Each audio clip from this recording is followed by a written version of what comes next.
स्वागत है आपका न्यूज एक्सप्रेस में, जहां मिलती है बिहार से लेकर देश और दुनिया की हर बड़ी खबर सिर्फ 20 मिनट में। खबरों की शुरुआत से पहले कमेंट में जरूर बताइए, आप नीतीश कुमार को पसंद करते हैं या सम्राट चौधरी को? अपनी राय जरूर दीजिए। भोज का बीजेपी ने लिया बदला। विश्वास मत के दौरान कांग्रेस ने दिलाया याद, विपक्ष ने साधा निशाना। बिहार विधानसभा में विश्वास मत प्रस्ताव पर चर्चा के दौरान सियासी पारा चरम पर रहा। कांग्रेस ने भाजपा पर आरोप लगाया कि नीतीश कुमार ने जिन आयोजनों को कभी रद्द किया था, आज भाजपा ने उसी का राजनीतिक बदला लिया है। कांग्रेस सदस्य मनोहर प्रसाद ने कहा कि एनडीए ने 2025 से 2030 तक नीतीश कुमार के नेतृत्व का वादा किया था, लेकिन महज कुछ महीनों में ही उन्हें पद से हटा दिया गया। AIMIM विधायक अख्तरुल ईमान ने मुख्यमंत्री सम्राट चौधरी को बधाई देते हुए कहा कि नीतीश कुमार ने सौहार्द और सहमति की राजनीति को मजबूत किया था, जिसे बनाए रखना मौजूदा सरकार के लिए चुनौती होगी। भाकपा माले के अरुण सिंह ने सवाल उठाया कि जनादेश नीतीश कुमार के नाम पर था, लेकिन उन्हें हटाकर जनता की भावना को ठेस पहुंचाई गई। वहीं बसपा विधायक सतीश कुमार ने बेरोजगारी और किसानों के मुद्दे उठाते हुए विश्वास मत का विरोध किया। बिहार में प्रचंड गर्मी, 44 डिग्री तक पहुंचा पारा। 7 जिलों में बारिश की संभावना। राज्य में मौसम ने समय से पहले ही अपना तेवर दिखाना शुरू कर दिया है। मौसम विज्ञान केंद्र पटना के अनुसार अगले 24 घंटों में पटना सहित दक्षिणी जिलों में शुष्क और उमस भरा मौसम रहेगा। वहीं उत्तरी जिलों अररिया, पूर्वी चंपारण, किशनगंज, मधुबनी, शिवहर, सीतामढ़ी और सुपौल में गरज चमक के साथ वर्षा की संभावना है। शुक्रवार को पटना का अधिकतम तापमान 40.6 डिग्री सेल्सियस दर्ज हुआ, जबकि डेहरी में 44 डिग्री तक पहुंच गया। हवा में नमी 82% रही, जिससे उमस का असर और बढ़ गया। अरवल में पछुआ हवा की गति 46 किलोमीटर प्रति घंटा दर्ज की गई। मौसम विभाग ने बताया कि 29 अप्रैल तक अलग अलग जिलों में हल्की वर्षा से मौसम सामान्य हो सकता है और लोगों को राहत मिलेगी। पटना में नशीली दवाओं के खिलाफ बड़ी कार्रवाई। 1 करोड़ से ज्यादा के कफ सिरप बरामद। 2 गिरफ्तार। पटना पुलिस ने नशे के खिलाफ अभियान में बड़ी सफलता हासिल की है। चित्रगुप्त नगर और रामकृष्णा नगर में छापेमारी कर 16,130 बोतल प्रतिबंधित कोडीन युक्त कफ सिरप बरामद की गई। बरामदगी की कीमत करीब 1.20 करोड़ रुपए आंकी गई है। पुलिस ने ऑटो चालक सुरेश कुमार और गोदाम मालिक राकेश रंजन को गिरफ्तार किया है। सुरेश की निशानदेही पर खेमनीचक स्थित मकान से 30 कार्टन कफ सिरप जब्त किया गया। चौक थाना पुलिस ने एक गोदाम से 84 कार्टन बरामद किए, जिनमें लगभग 12,000 बोतलें थीं। पूछताछ में गिरफ्तार आरोपियों ने मंजीत कुमार, नीरज कुमार और रवि समेत अन्य लोगों के नाम उजागर किए हैं। पुलिस अब इनके नेटवर्क की जांच कर रही है और लगातार छापेमारी जारी है। बरामद दवाएं हिमाचल प्रदेश में निर्मित बताई जा रही हैं। भीषण गर्मी में पटना का इलेक्ट्रॉनिक्स बाजार हुआ हॉट। ऐसी कूलर की बिक्री में भारी उछाल। राजधानी पटना में तापमान 40 डिग्री के पार पहुंचते ही इलेक्ट्रॉनिक्स बाजार में जबरदस्त उछाल देखने को मिल रहा है। ऐसी एयर कूलर और पंखों की बिक्री पिछले साल की तुलना में 25 से 35% तक बढ़ गई है। दुकानदारों का कहना है कि मांग इतनी तेज है कि कई जगह सेम डे डिलीवरी और इंस्टॉलेशन संभव नहीं हो पा रहा। ग्राहक इस बार बिजली बिल की चिंता को ध्यान में रखते हुए एनर्जी एफिशिएंट प्रोडक्ट्स को प्राथमिकता दे रहे हैं। BLDC फैन पुराने सीलिंग फैन की तुलना में 50 से 60% तक बिजली बचा रहे हैं। ऐसी में इन्वर्टर और सोलर बैकअप पर चलने वाले मॉडल की मांग बढ़ी है। 5 स्टार रेटिंग वाले एसी की कीमत 30 से 60 हजार रुपये के बीच है। वहीं मध्यम वर्ग में कूलर की मांग तेजी से बढ़ी है। पर्सनल कूलर 5 से 9 हजार और डेजर्ट कूलर 10 से 20 हजार रुपये में मिल रहा है। योगी मॉडल पर सम्राट सरकार सख्त। बिहार में एंटी रोमियो स्क्वाड एक्टिव। मनचलों की खैर नहीं, महिला और छात्राओं की सुरक्षा को लेकर बिहार सरकार ने बड़ा कदम उठाया है। मुख्यमंत्री सम्राट चौधरी की अगुवाई में पुलिस दीदी यानी अभया ब्रिगेड को हाईटेक और ज्यादा एक्टिव बनाने का फैसला लिया गया है। राज्य सरकार ने 4,700 स्कूटी और बाइक खरीदने को मंजूरी दी है, जिनमें 1,500 स्कूटी महिला पुलिसकर्मियों के लिए और 3,200 बाइक अन्य पुलिस बल के लिए दी जाएंगी। इस योजना पर 66.75 करोड़ रुपए खर्च किए जा रहे हैं। नई व्यवस्था के तहत स्कूल, कॉलेज और कोचिंग संस्थानों के बाहर पिंक पेट्रोलिंग शुरू होगी। महिला पुलिसकर्मी वर्दी और सादे कपड़ों में तैनात रहेंगी। छुट्टी के समय छात्राओं की सुरक्षा पर खास नजर रखी जाएगी। सरकार का उद्देश्य है कि किसी भी शिकायत पर तुरंत मौके पर पहुंचकर कार्रवाई की जाए और अपराध होने से पहले ही उसे रोका जा सके। बक्सर में बिजली जांच के दौरान विवाद, महिला ने लगाया छेड़खानी का आरोप, विभाग ने भी दर्ज कराई शिकायत। कृष्णा ब्रह्म थाना क्षेत्र में बिजली जांच के दौरान बड़ा विवाद सामने आया है। गांव की एक महिला ने आरोप लगाया कि 6-7 लोग खुद को विद्युत कर्मी बताकर उसके घर में मीटर जांच के बहाने घुसे और विरोध करने पर मारपीट व छेड़छाड़ की। महिला ने आवेदन देकर शिकायत दर्ज कराई है। महिला का कहना है कि बचाव करने आए परिजनों के साथ भी मारपीट हुई और गले से सोने का लॉकेट व कान की बाली छीन ली गई। दूसरी ओर बिजली विभाग ने भी कृष्णा ब्रह्म थाना में 2 प्राथमिकी दर्ज कराई है। पहली में मीटर बाईपास कर बिजली चोरी का आरोप लगाते हुए 58,000 रुपये जुर्माना लगाया गया और दूसरी में जांच टीम पर जानलेवा हमला व एक कर्मी को बंधक बनाने की बात कही गई। फिलहाल पुलिस दोनों पक्षों की शिकायतों की जांच कर रही है। गंगा समुद्र बयान से गरमाई सियासत, गिरिराज सिंह का तेजस्वी परिवार। राहुल और राघव चड्ढा पर तंज बेगूसराय में बीजेपी नेता गिरिराज सिंह ने अपने तीखे बयान से राजनीति में हलचल मचा दी। उन्होंने कहा कि बीजेपी गंगा और समुद्र की तरह है जिसमें जो भी आता है समाहित हो जाता है। राजद नेता तेजस्वी यादव के बयान पर पलटवार करते हुए उन्होंने कहा कि पार्टी में शामिल होने वाला हर नेता मजबूत होता है। गिरिराज ने सम्राट चौधरी और हिमंता बिस्वा शर्मा का उदाहरण देते हुए कहा कि बीजेपी में आने के बाद नेताओं को ताकत मिलती है। उन्होंने परिवारवाद को विपक्ष की सबसे बड़ी कमजोरी बताया और लालू प्रसाद यादव पर निशाना साधा। बेंगलुरु के जनेऊ विवाद को लेकर उन्होंने राहुल गांधी और कांग्रेस पर हमला बोला। साथ ही राघव चड्ढा का जिक्र करते हुए विपक्ष की बयानबाजी पर सवाल उठाए। बांका में तालाब किनारे रंगे हाथ पकड़े गए प्रेमी युगल।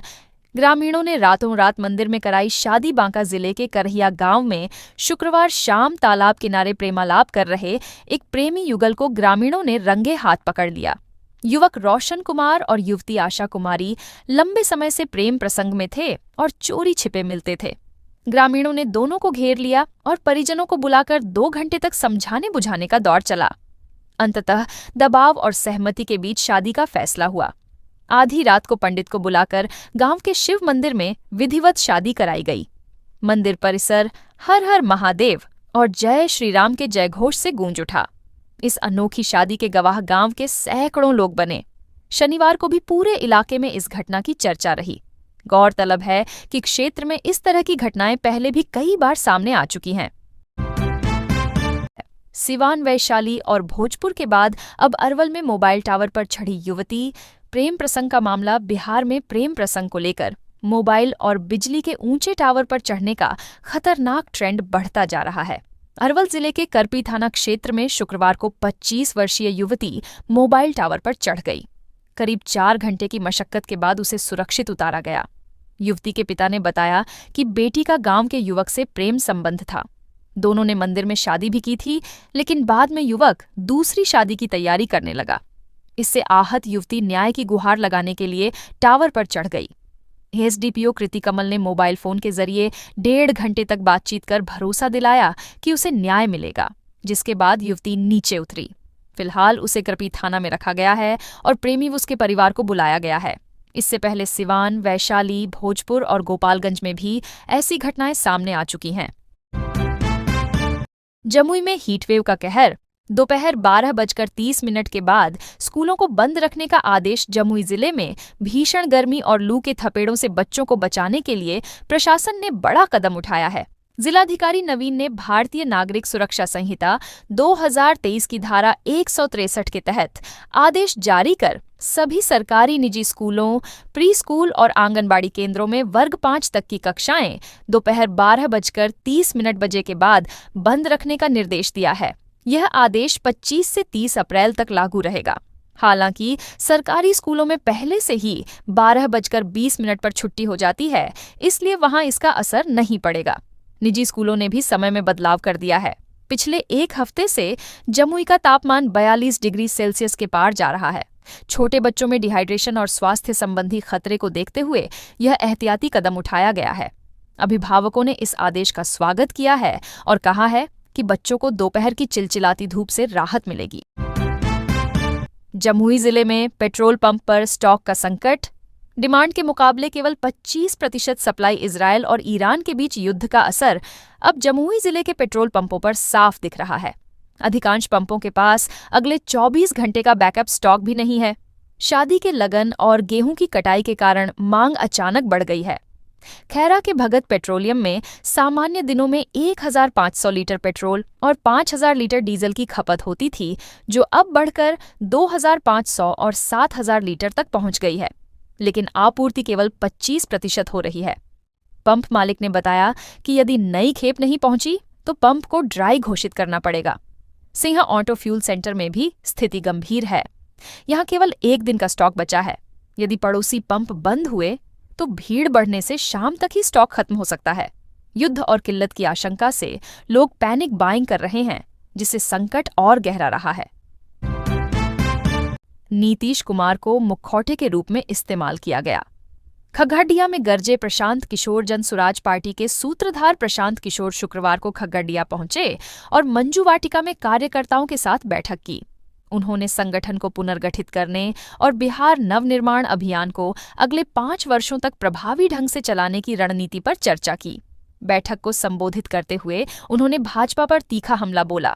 उन्होंने कहा कि विधानसभा चुनाव में भाजपा ने नीतीश कुमार को मुखौटे के रूप में इस्तेमाल किया।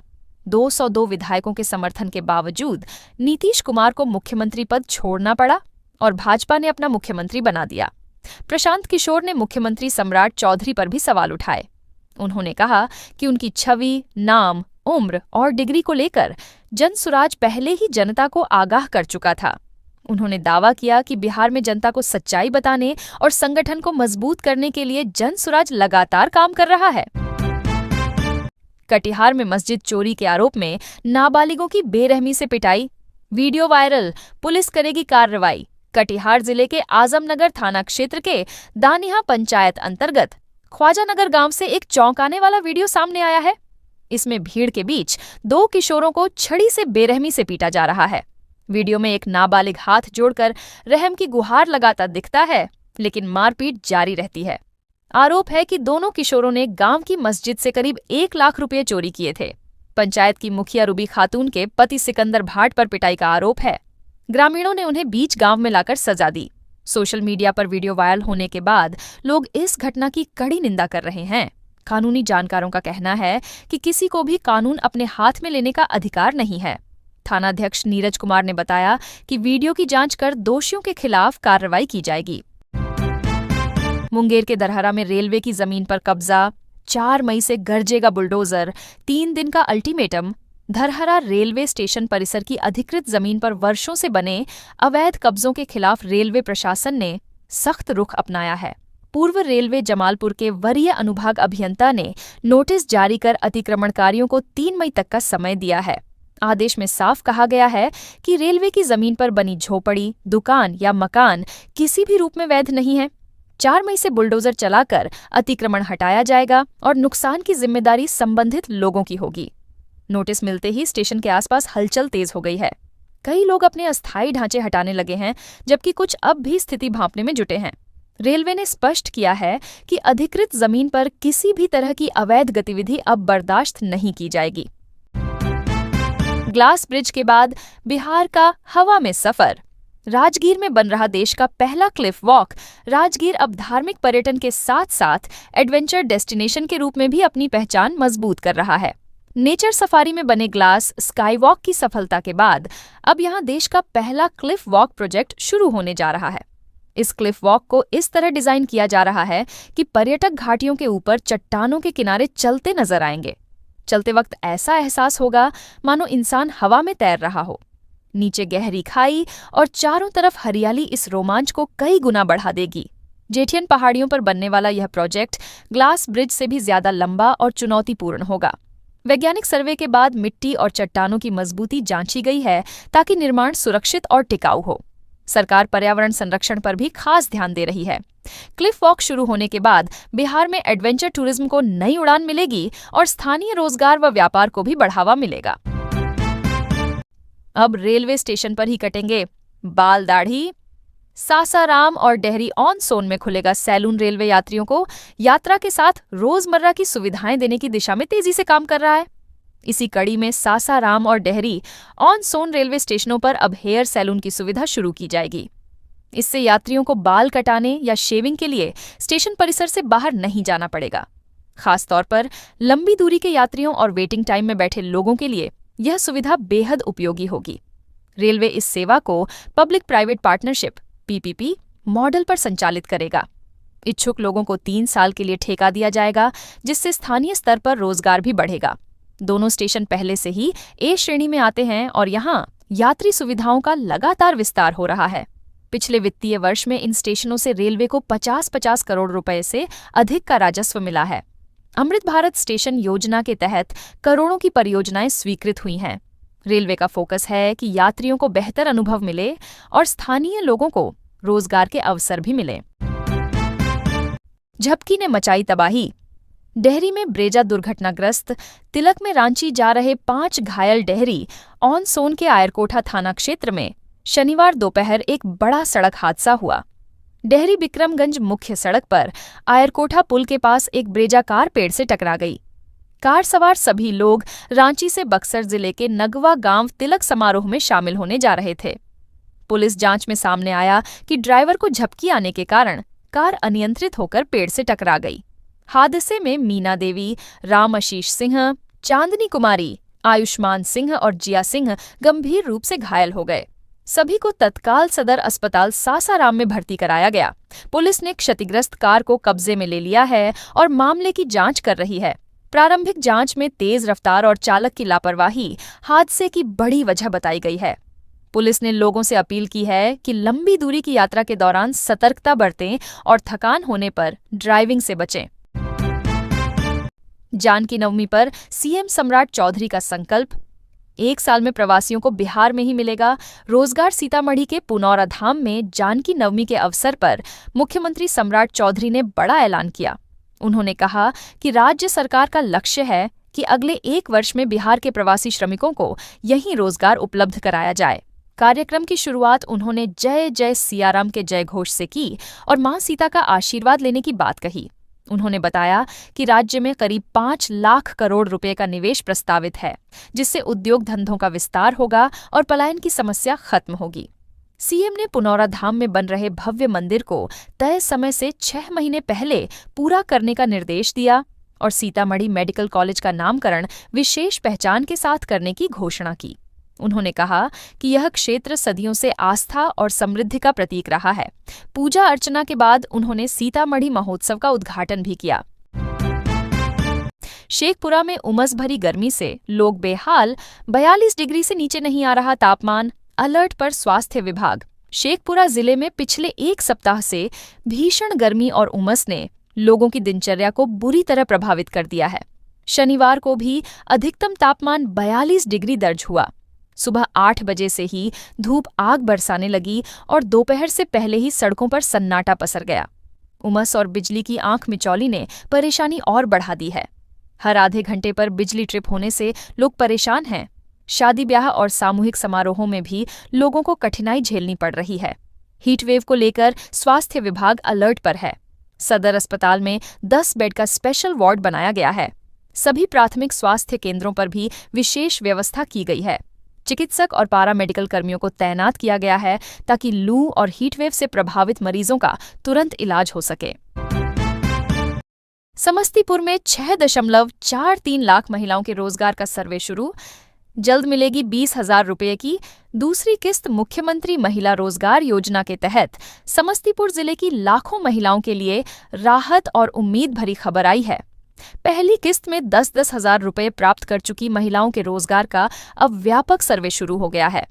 जिले में कुल 6,43,551 महिलाओं को पहली किस्त दी गई थी, जिनमें 5,72,990 ग्रामीण और 70,561 शहरी क्षेत्र की महिलाएं शामिल हैं। जीविका की ओर से सत्यापन कराया जा रहा है कि महिलाओं ने स्वरोजगार शुरू किया है या नहीं। अब तक करीब 2 लाख महिलाओं का सर्वे पूरा हो चुका है और रिपोर्ट के अनुसार लगभग 50% महिलाओं ने अपना रोजगार शुरू कर लिया है। सर्वे पूरा होते ही पात्र महिलाओं को दूसरी किस्त के रूप में 20-20 हजार रुपये दिए जाएंगे। इसके लिए लाभुक को 5,000 रुपये का अंशदान करना होगा। आगे तीसरी किस्त में 40,000, चौथी में 80,000 और पांचवी किस्त में 60,000 रुपये देने का प्रावधान है। सरकार का उद्देश्य महिलाओं को स्थायी स्वरोजगार से जोड़कर आर्थिक रूप से सशक्त बनाना है।